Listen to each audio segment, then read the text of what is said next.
Good morning बच्चों।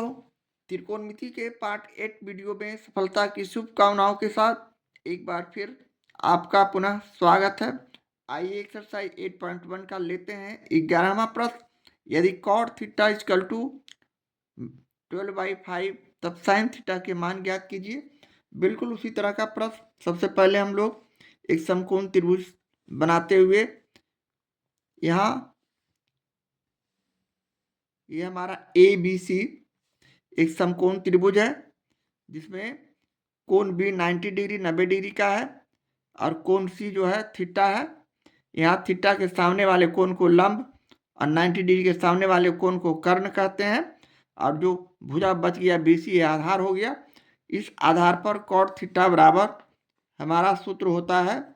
यहाँ प्रश्न में cot थीटा इक्वल टू 12/5 दिया हुआ है, यानी यहाँ ये आधार हो गया और ये लंब हो गया। इस तरह आधार हम यहाँ 12 दिखाते हैं और ए बी ए हमारा लंब हो गया 5।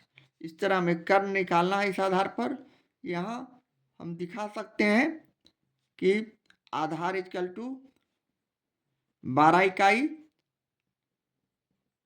लंब इक्वल टू 5 इकाई, इसलिए कर्ण इक्वल टू हम निकाल सकते हैं तीसरी भुजा पाइथागोरस प्रमेय के सहारे से। तो लिखेंगे इसलिए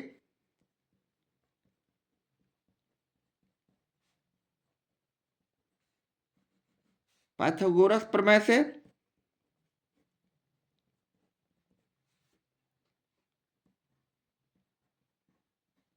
कर्ण equal to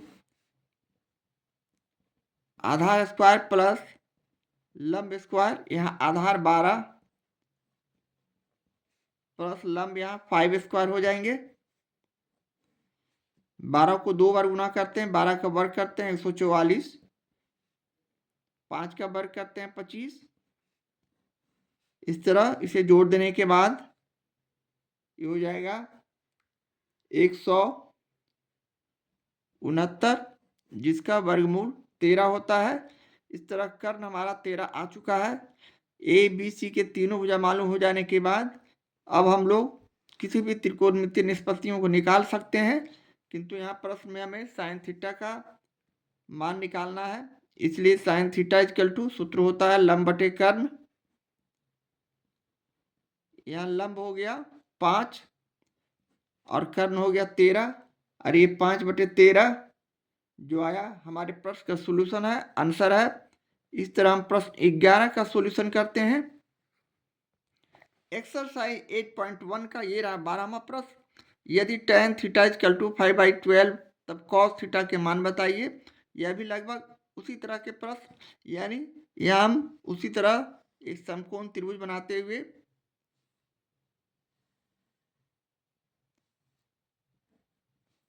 A B C एक समकोण त्रिभुज बनाया। यह कोण हमारा थीटा डिग्री है, कोण सी, और यह 90 डिग्री का है। ये 90 डिग्री के सामने का कोण कर्ण हो गया और थीटा के सामने का कोण लंब हो गया और जो BC बचा ये हमारा आधार हो गया। इस आधार से इस तरह हम लिख सकते हैं, चूंकि tan थीटा इक्वल टू प्रश्न से हमें मालूम है 5/12, यहाँ लंब इक्वल टू हम 5 लिखेंगे, आधार इक्वल टू 12 लिखेंगे, इसलिए कि tan थीटा बराबर होता है लंब बटे आधार। तो हमारा लंब यहाँ 5 हो गए, आधार यहाँ 12 हो गए। तो हमें निकालना है कर्ण। तीसरी भुजा हमारा कर्ण जो है हमें नहीं मालूम है। इस आधार पर हम पाइथागोरस प्रमेय के सहारे से कर्ण निकाल सकते हैं। इसलिए पाइथागोरस प्रमेय से हम जानते हैं कर्ण इक्वल टू अंडर रूट आधार स्क्वायर प्लस लंब स्क्वायर। यहाँ आधार हमारा 12 है और लंब हमारा 5 है। अब इसका वर्ग करते हैं तो 44, 144, 5 का वर्ग करते हैं तो 25। अब इसे जोड़ते हैं तो 169, यानी इसका वर्गमूल 13। इस तरह कर्ण हमारा 13 आ चुका है। अब तीनों भुजा मालूम हो जाने के बाद हम किसी भी त्रिकोणमितीय निष्पत्तियों को आसानी से निकाल सकते हैं। अर्थात यहाँ हमें cos थीटा इक्वल टू सिर्फ निकालना है, जिसका सूत्र होता है आधार बटे कर्ण।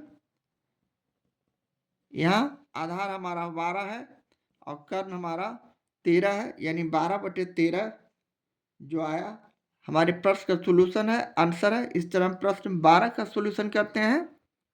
एक्सरसाइज 8.1 का ये रहा 13वां प्रश्न। यदि साइन थीटा इक्वल टू 12/13 तब कॉस थीटा और टैन थीटा के मान ज्ञात करें। यहाँ हम उसी तरह सबसे पहले एक समकोण त्रिभुज बनाते हुए इस त्रिभुज का नाम ए बी और सी रखते हैं। यह कोण हमारा जो है थीटा है, कोण सी थीटा है और कोण बी 90 डिग्री का है। 90 डिग्री के सामने का कोण कर्ण, थीटा के सामने का कोण लंब, और यह जो कोण बचा बीसी भुजा जो बचा ये हमारा आधार हो जाएगा। इस तरह हमें प्रश्न में दिया हुआ है, चूंकि साइन थीटा बराबर 12/13, यहाँ साइन थीटा के सूत्र के आधार पर लंब बटे कर्ण हमारा सूत्र होता है, तो यहाँ लंब हमारा हो गया 12, कर्ण हो गया 13, और हमें तीसरी भुजा आधार हमें नहीं मालूम है। यहाँ हम लंब 12 चित्र में दिखाते हैं और कर्ण यहाँ 13, बीसी हमारा जो आधार हुआ इसे हम पाइथागोरस प्रमेय से निकाल सकते हैं। इसलिए पाइथागोरस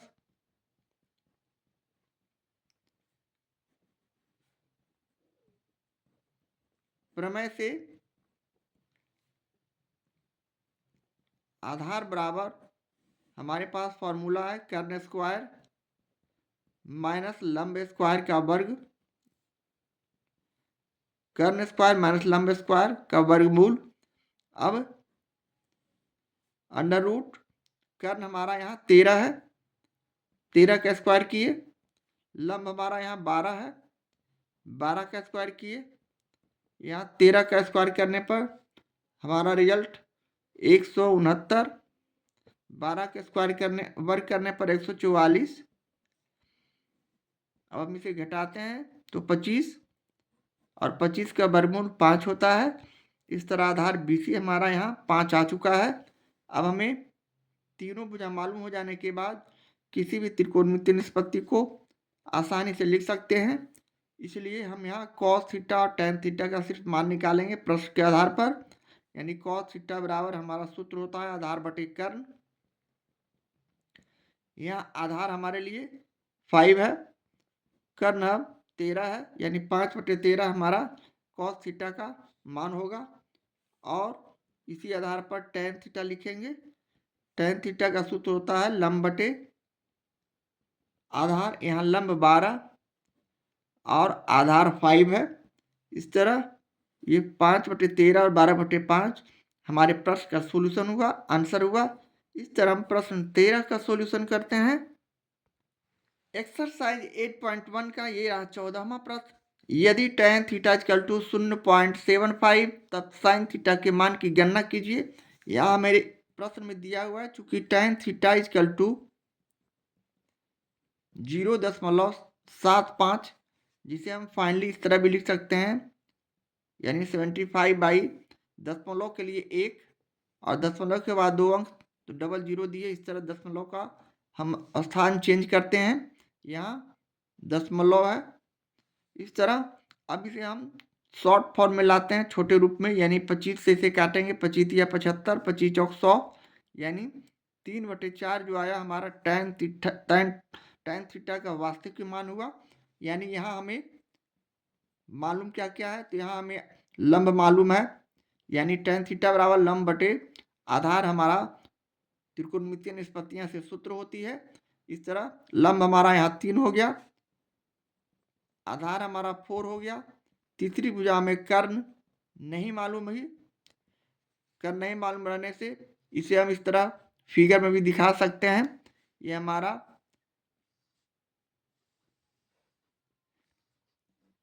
ABC एक समकोण त्रिभुज है जिसका कोण भी 90 डिग्री और कोण C थीटा है। इस आधार पर हमारा लंब हो गया थीटा के सामने वाला भुजा 3 और कर्ण हो गया कोण बी के सामने वाले भुजा, यानी ये कर्ण हो गया। और जो भुजा बचा BC ये हमारा आधार हो गया। यहाँ आधार 4 हो जाएंगे तो हमें कर्ण निकालना है, तो हम उसी आधार पर लिख सकते हैं। इसलिए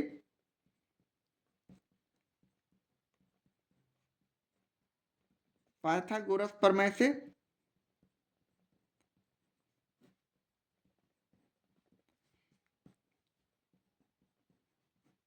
कर्ण इक्वल टू आधार स्क्वायर प्लस लंब स्क्वायर। आधार यहाँ हो गया 4, लंब हो गया 3,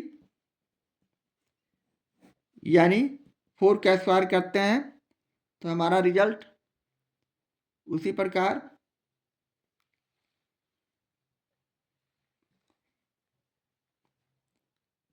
16 हो जाएंगे, प्लस 3 तिहाई 9 हो जाएंगे। 16 और 9 को जोड़ेंगे तो 25। इस तरह हमारा 5 जो आया कर्ण हो गया। अब हमें समकोण त्रिभुज ABC के तीनों भुजा मालूम है। अब इस आधार पर हम किसी भी त्रिकोणमितीय निष्पत्तियों को ज्ञात कर सकते हैं, लेकिन यहाँ प्रश्न में हमें सिर्फ साइन थीटा का मान निकालना है। साइन थीटा बराबर लंब बटे कर्ण। इस तरह यहाँ लंब हो गया 3 और कर्ण हो गया 5, और 3/5 जो है हमारे प्रश्न का सोल्यूशन है, आंसर है। या फिर इसे हम दशमलव में भी ला सकते हैं, यानी 3 में हम 5 से भाग करेंगे। भाग नहीं लगने पर 0.0 दिए और 0 दिए, 5 छक 30। इस तरह फाइनली हम इसे 0.6 भी लिख सकते हैं, और यही हमारे प्रश्न का सोल्यूशन है, आंसर है। इस तरह हम प्रश्न 14 का सोल्यूशन करते हैं। एक्सरसाइज 8.1 का ये रहा 15वां प्रश्न। यदि tan b इक्वल टू √3 तब sin b और cos b के मान परिकलित करें। यहाँ हमें प्रश्न से मालूम है, चूंकि tan b इक्वल टू √3, जिसे हम √3/1 भी लिख सकते हैं। यहाँ इस आधार पर लंब बराबर √3, आधार बराबर 1, किंतु कर्ण हमें भुजा नहीं मालूम है। यहाँ हम एक डायग्राम से भी इसे एक ABC समकोण त्रिभुज बनाकर इसे दिखा सकते हैं। A हो गया, ये B हो गया, ये C हो गया, सॉरी ये B हो जाएगा, इसलिए कि कोण B का मान दिया हुआ है। तो B इसे हम A मान लेते हैं और इसे C मान लेते हैं, इसलिए कि यह कोण हमें दिखाना है। इस कोण के आधार पर ये 90 डिग्री कोण A हो गया। इस कोण के आधार पर ये थीटा के सामने वाला कोण, यानी ये हो गया लंब, तो ये हमारा हो गया √3, जबकि कोण A 90 डिग्री है, इसके सामने वाले भुजा हमारे कर्ण हो गए। इस तरह AB जो हो गया यहाँ आधार हो गया। इस तरह हम अगले स्टेप में पाइथागोरस प्रमेय से तीसरी भुजा कर्ण निकाल सकते हैं।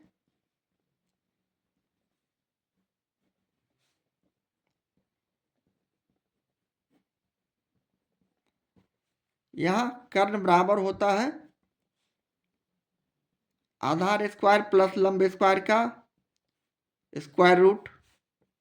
आधार यहाँ हो गया 1, जबकि लंब हो गया √3 का स्क्वायर।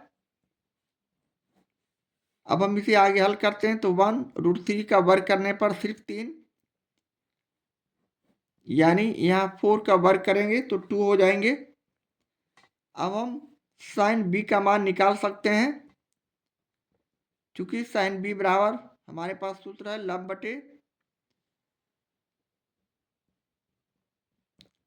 बटे कर्ण। यहाँ लंब √3 और कर्ण हमारा 2 है, यानी √3/2 हमारा साइन B का मान हो गया।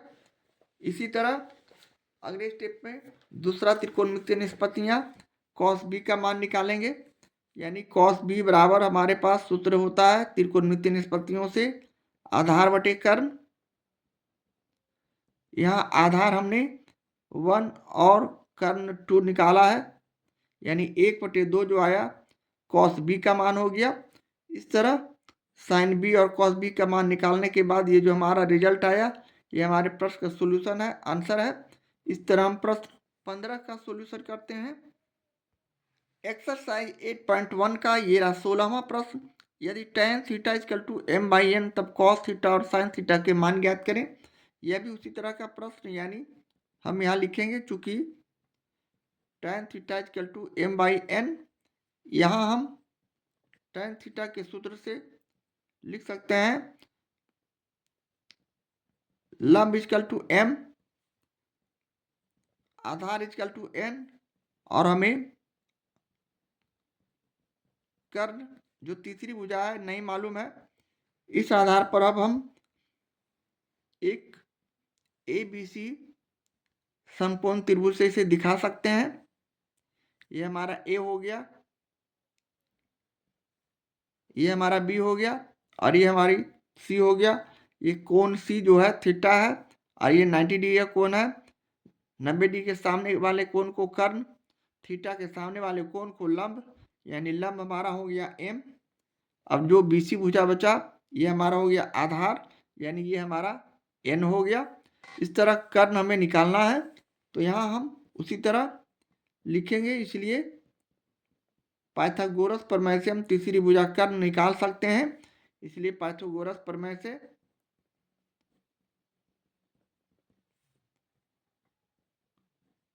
कर्ण इक्वल टू स्क्वायर रूट आधार स्क्वायर प्लस लंब स्क्वायर का स्क्वायर रूट, यानी यहाँ आधार हो गया हमारा n। इसे हम सजाकर इस तरह भी लिख सकते हैं, लंब को पहले, यानी m स्क्वायर और प्लस n स्क्वायर का रूट। इस तरह कर्ण हमारा root m square plus n square ही रहेंगे। अब हम इस आधार पर cos थीटा और sin थीटा का मान लिख सकते हैं। cos थीटा का सूत्र होता है आधार बटे कर्ण। आधार यहाँ हो गया n, और कर्ण हो गया root m square plus n square. इसी तरह साइन थीटा का भी मान हम लिख सकते हैं। साइन थीटा का सूत्र होता है लंब बटे कर्ण, यानी लंब यहाँ m है, और कर्ण हमने m root m square plus n square के रूप में पहले ही निकाल चुके हैं। इस तरह ये जो हमारा cos थीटा और sin थीटा का मान आया, यही हमारे प्रश्न का सोल्यूशन है, आंसर है। इस तरह हम प्रश्न 16 का सोल्यूशन करते हैं।